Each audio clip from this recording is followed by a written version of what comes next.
बिस्मिल्लाहिर्रहमानिर्रहीम। शुरू अल्लाह के नाम से जो बड़ा मेहरबान हयात रहम वाला है। अस्सलाम वालेकुम प्यारे दोस्तों, कैसे हैं आप सब? उम्मीद करती हूँ ठीक होंगे। आज जी मेरे कुछ पौधे सन जिन्होंने मैं एक तो मेरे को छोटी जी क्यारी है, ਉਹਦੇ मेरा एक पौधा ਵੱਡਾ सारा लगा, ਉਹਦੇ ਨਾਲ मैं शिफ्टिंग करदा क्योंकि ना गमले च बहुत तंग हो रहा है। बोगनविलिया ਦੀ ਵੇਲ है ਜਿਹਨੂੰ ਤੁਸੀਂ ਕਹਿ ਰਹੇ ਹੋ ਤੇ ਅਸੀਂ ਤੇ ਇਹਨੂੰ ਲਾਲ फुल्लां वाली वेल कहने। तो छोटे छोटे ना लियादे वे सी मैं ना एलोवेरा के जोड़े पौधे ना, तो ये बहुत ही उनको ग्रोथ ही नहीं कर रहे। मैं सोचा इन्हों भी कढ़ के ना वड्डे गमले च ला देवां। तो वीडियो च बने रहो, तुहानूं सारी तफसील दसांगे तो कुछ एंड ते तुहानूं दिखाना वो भी जरूरी है।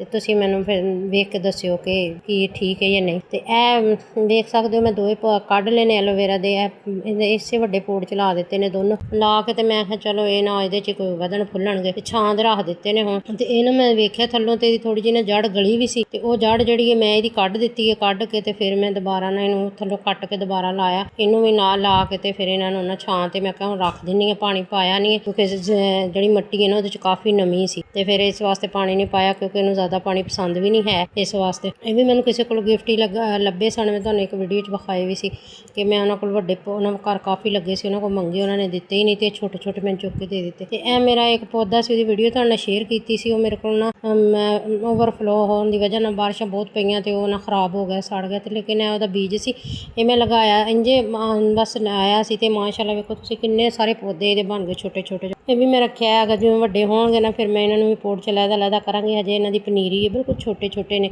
बच्चे टाइप। हुण इन्हां चों ਜਿਹੜੇ सही होए फिर कढ़ लांगे। तो ਇੱਥੇ मैं कि अपनी वेल है जिहड़ी ਉੱਥੋਂ पट के ना ਇੱਥੇ लावां ते ਇਹ मिट्टी थोड़ी जी ना ਇਹਨੂੰ ਕੱਢਦੇ ਆ, फिर ਇਹਦੇ ਵਿੱਚ ਟੋਇਆ ਜਿਹਾ ਬਣਾਉਂਦੇ ਆ। ਵੇਖਦੇ ਉਹਦੀਆਂ ਵੀ ਜੜ੍ਹਾਂ ਆ ਰਹੀਆਂ ਨੇ ਕਾफ़ी ਸਾਰੀਆਂ ਵਿੱਚ, ਤੇ ਉਹ ਕਾफ़ी ਵੱਡਾ पौधा है मेरा, तो वह मैंने मसला नहीं है। लेकिन मैं चलो जगह होंगी नहीं ना, मिट्टी बस है ही एक दो क्यारियां सिर्फ मैं रखिया ने। एक मेरा अनार लगा है, तो एक जी है ना वो मेरा लगा है पोट लाल फुल्लां वाला पौधा लगा सी। ते उस तो बाद फिर मैं आ वेल ला के ला ली। माशाअल्लाह वेखो तुसीं इहदियां जड़ां किहड़ियां सही ने। ते हालांकि मैं खिच के कड्ढी है विचों, ते इहदियां थल्ले तक जड़ां सन। ते वेखो तुसीं इहदियां जड़ां बहुत ज़्यादा सन, ते इन्नी मांगदी नहीं केयर ना, इंजे हो जाती जल्दी हो जाती, ਇਹਦਾ कोई मसला नहीं है। मैनूं यकीन है कि मेरी वेल हो जाएगी। तो मैं इन्हूं जमीन च ला छड़िया, ला के ते फिर मैं आसे पासे मिट्टी पा दी। मिट्टी मैं पाई उही विचों कड्ढी, ये थल्ले कोई मैं नरम वगैरह मिट्टी नहीं हजे पाई मैं, क्योंकि जे मैं ज़्यादा होर कड्डांगी तो इन्हां दूइयां जड़ां मुतासर होणगे दूए पौधे दियां। इन्हें काफ़ी जड़ां फैलाइयां सी, ते इहदे नाल ही मैं ला दित्ता। एक तो मैं कहूँ सपोर्ट इस पौधे की मिल जाएगी, इस सपोर्ट नाल इन्हें जिथे तक जाना जा सकती। तो तुहानूं पता है कितनी जल्दी होंदी है, तो जमीन च ला दो तो फिर होर भी ज़्यादा स्पीड नाल। 2 सालों तो मेरे गमले च ही लगी सी, बिल्कुल छोटी जी लिआंदी सी। ते फिर ते फुੱਲ भी पिछले साल चुके, इस साल भी माशाअल्लाह काफ़ी सारे फुੱਲ चुक रही है। तो फिर मेरी जी है ना क्यारी वो जी बहुत ना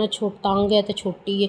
तो मैं सोचा कि क्यों ना इहदा ना मैं थोड़ा एक ना इट ला के ना आसे पासे सपोर्ट दे दूँ। तो वो फिर मेरी वीडियो बनाने वाला कोई है नहीं सी, तो वो मैं जी वीडियो तुहाडे नाल शेयर नहीं कर सकती। बना के मेरी क्यारी मैं तुहानूं दिखावांगी। फिलहाल मेरी क्यारी एवें सी, तो फिर जिल्लै मैं इहदे नाल एक इट लावांगी ना, फिर मैं तुहानूं इहदा फाइनल लुक भी दिखानी है कि इट लाने तो बाद किवें बन गई। तो तुसीं मैनूं दसना है कि प्यारी लग रही है नहीं। पानी मैं चलो इहनूं पाईए थोड़ा जिहा पौधे नूं, ते पानी लिया मैं, पानी लैके ते फिर वो इहनूं ना पा दित्ता है। तो यह वेखो माशाअल्लाह हुण तुसीं वेख सकदे हो, मैं एक इट ला दित्ती इहदे नाल, सीमेंट दे नाल आप ही लाई है, क्योंकि हुण बंदा किहनूं कवे साडा करो, छोटा मोटा काम खुद ही करना पैंदा। ते ये फिर मैं नाल ला के वेखो तुसीं। हुण मैं इहदे उत्ते लिआवांगी ना कलर, ते वो मार दांगे, तो फिर इहदे नाल सेम हो जाएगा, सोहना हो जाएगा। थोड़ी डूंगी भी होगी, हुण पानी भी नहीं बाहर जाएगा, तो इन्हां सपोर्ट भी हो जाएगी। तो बाकी विच वट्टे छट्टे पे सन, वो मैं हजे कड्ढे को नहीं सी। मैं चलो उन्होंने भी कढ़ ताकि ना ये साफ सुथरी हो जाए। आस्ता आस्ता ना फिर इन्हूं सजावांगे, इहदे नाल कोई होर लिआ के इहदे विच चीज़ां तुसीं मैनूं दस्सिओ कि इहदे विच मैं आसे पासे होर की चीज़ां लिआ के रखां ताकि ना जिहड़ी इहदी ना लुक अच्छी हो जाए। तो मेरा तो दिल करदा कि सफेद पत्थर लिआ के आसे पासे ना रख दा, तो फिर माशाअल्लाह बहुत प्यारी लुक आएगी। तो तुसीं कमेंट बॉक्स च आके मैनूं दसना है कि मैं इहदे की लावां, की रखां, या कोई पौधे होर छोटे छोटे नाल ला दा। ये तुसीं मैनूं दस्सिओ। आई एक वाहद क्यारी है जिहदे नाल मेरी इन्नी जगह है, इहदे विच सिर्फ एक मेरा बूटा वड्डा लगा है, तो बाकी जिन्ने पौधे ने ना कोई मैं आसे पासे वैसे गमले रखे सन, लाए नहीं। ए बोगनविलिया दी जिहड़ी वेल है ना, ये वाहद है जिहड़ी मैं इहदे आसे पासे ना रखी है, तो ला छड़ी इहदे विच ही। मैं चलो जमीन दे नाल भी आपे लड़ लुड़ के जड़ां आपस च मिक्स मुक्स करके चलो हो जाएगी।